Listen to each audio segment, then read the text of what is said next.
Hey guys, what's going on? Basin here, and welcome to another video here on the channel.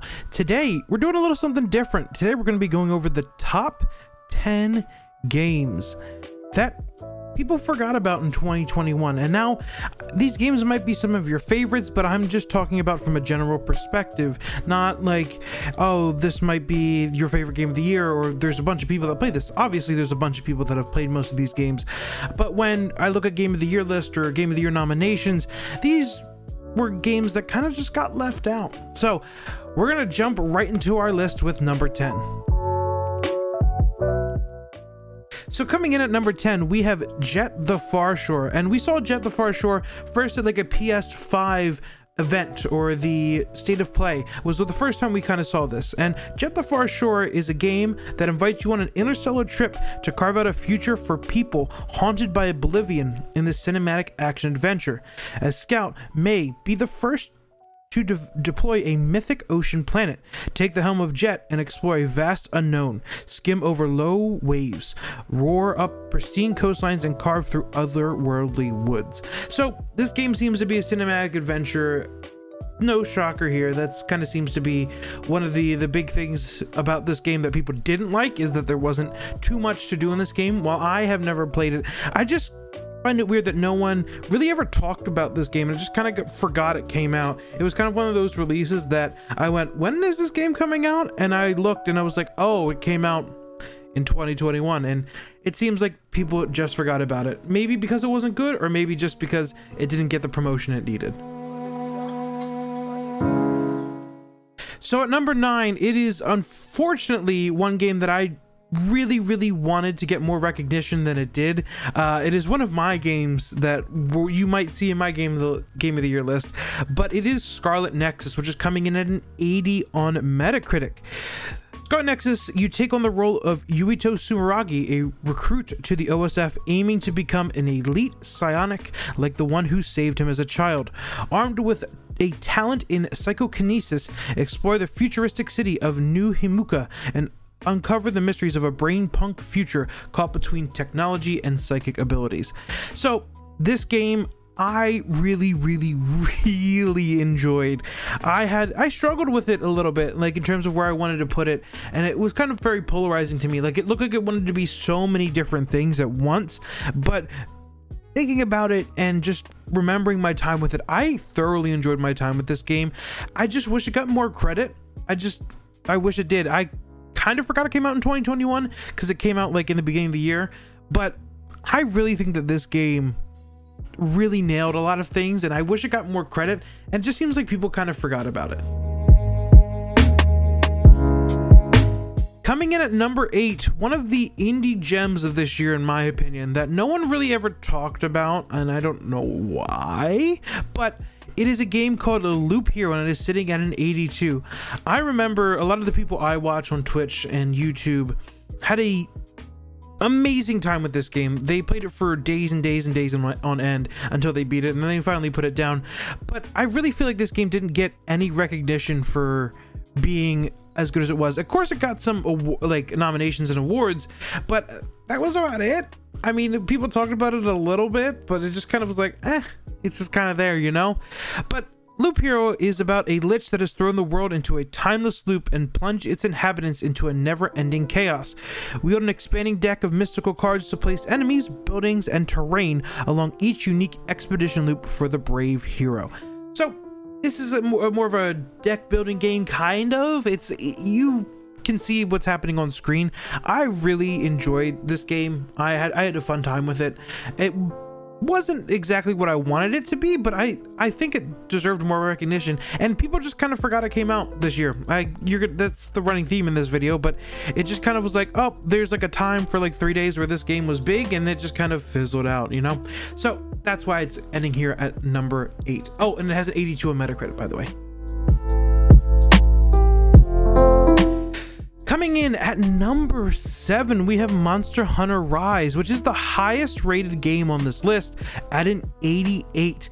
So if you told me Monster Hunter Rise came out this year, I would not believe you. It feels like this game has been out for years upon years upon years, but I checked and it did come out worldwide in 2021. So Monster Hunter Rise is set in the ninja-inspired land of Kamora Village. Explore lush ecosystems and battle fearsome monsters to become the ultimate hunter. It's been a half-century since the last calamity struck, but a terrifying new monster has reared its head and threatens to plunge the land into chaos once again. So this game did get some award nominations and probably will end up winning some awards, but the reason why this one's on the list is because I feel like this game came out way long ago, but it apparently didn't. So that's one of the things that this list is looking for, is like one of the things that these games just have is like they're good games, but people just kind of forgot about them. I didn't see them on any of the lists in terms of like gameplay or anything like that. So that's why Monster Hunter Rise is sitting here at number 7. It's not that people forgot about it, I just think it gets misconstrued in being a game that came out in like 2020. Coming in at number 6, this game, Nier Replicant version 1.22474487139 ... It currently is sitting at an 80 on Metacritic, and I can't tell you, I knew that this game was a thing. I didn't know it released. I looked at the Game Awards nominations for this year and went, oh, apparently that game came out. So that's one of the things that this game ended up at number 6, was that it just kind of was like, it just kind of existed, you know? So keep that in mind. It's set in a post-apocalyptic world, and it puts you in the role of Nier, a young man on the quest to cure his sister, Yona, of a deadly disease. So that's why it's kind of sitting here at number 6. It wasn't memorable, and I just didn't know it came out. So that's why it's sitting here at number 6. Our first game in the top 5 is The Medium, coming in at a 71. I remember watching the Xbox show when this was released, and it was like, oh, this is going to be a Series X title and stuff like that, and I kind of looked very interesting, and it was one of the first games released for the Series X and stuff like that in 2021. But it just, I don't know, it just kind of isn't memorable in a way. And a lot of people just kind of went, oh, this was a game, and just kind of left it off to the side.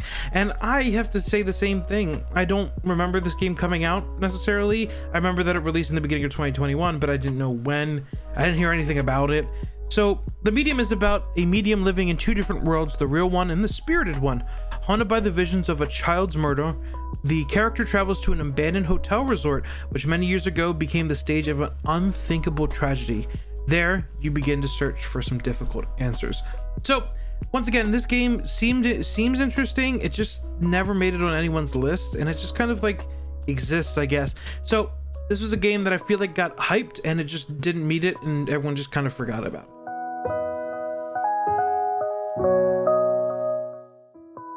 Coming in at number 4, one of the games that will probably be very controversial in people remembering coming out this year, because I know that there's people that love Little Nightmares 2, but this game came out, and it just was like one of the things where, like, I looked on Twitch and there was like 5 of the people I was following were playing this game, and it was like really cool, and then it just like disappeared. It never went anywhere. And I know that a lot of these games have like sticking power to them. A lot of games have sticking power to them. That's what I was trying to say, and that's why they get to stay in the realm of like people's minds for a while. And Little Nightmares just doesn't fit that for me. Little Nightmares 2 is a suspense adventure game where you play as Mono, a young boy trapped in a world that has been distorted by a mysterious transmission from a distant signal tower. With Six, the girl in the yellow raincoat, Mono sets out to discover dark secrets, the signal tower, and save Six from her terrible fate. But their journey will not be easy, and Mono and Six will face an array of new threats from terrible residents of this world. So that's kind of what the premise is about, and I guess it wasn't memorable. It's kind of sitting at an 83 on Metacritic right now, which is good. It's decent, but like, once again, it just didn't feel like it stuck out to me at all in any way. Like, it didn't have any sticking power. So that's why it's kind of ended up at number 4 on this list. Rounding out our top 3 is one of the games that I was most disappointed by this year, Persona 5 Strikers. And I know that this came out in Japan early in the year, late last year, I meant to say, but it came out worldwide early this year, and that's why I'm putting it on this list. Is most of the world got to experience this game in 2021, so that's why it ends up on the 2021 list, not the 2020 list.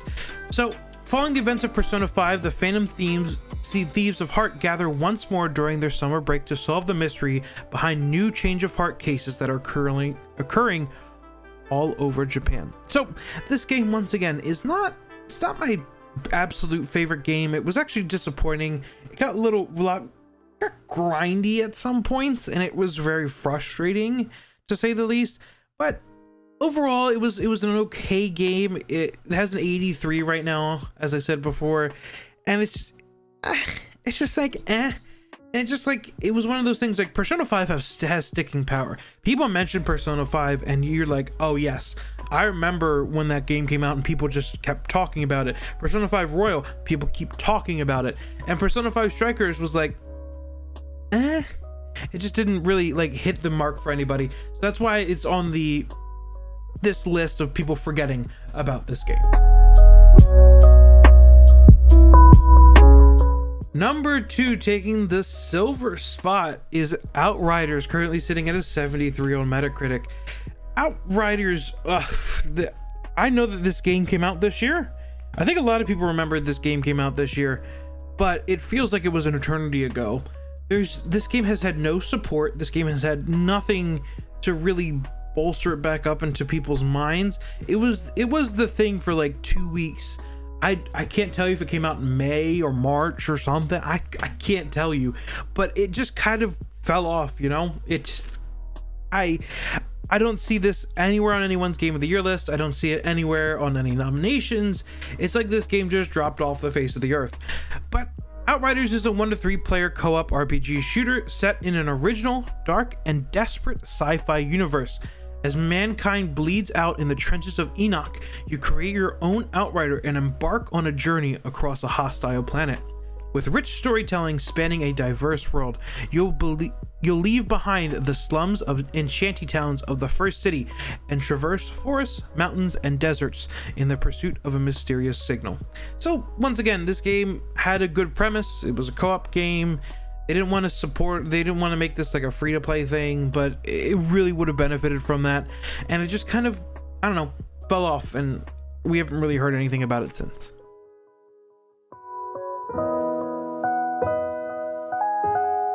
And taking the top spot that people forgot that this game came out this year is Hitman 3, and it currently has an 84 on Metacritic.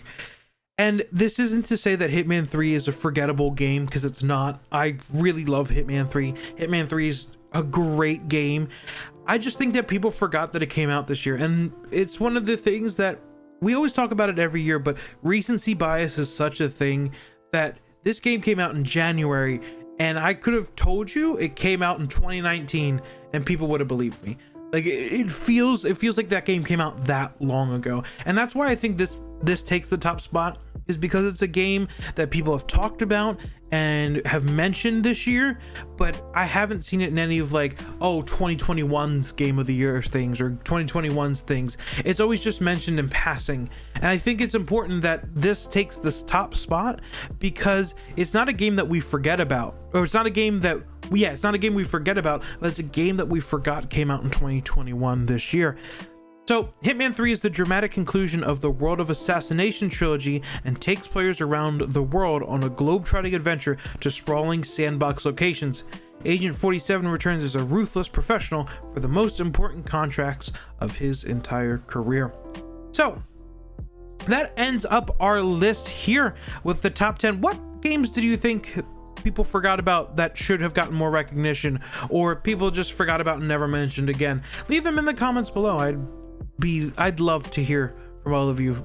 But with that said, if you enjoyed the video, click the like button, and if you want to see more content like this or guides on specific videos, click that subscribe button.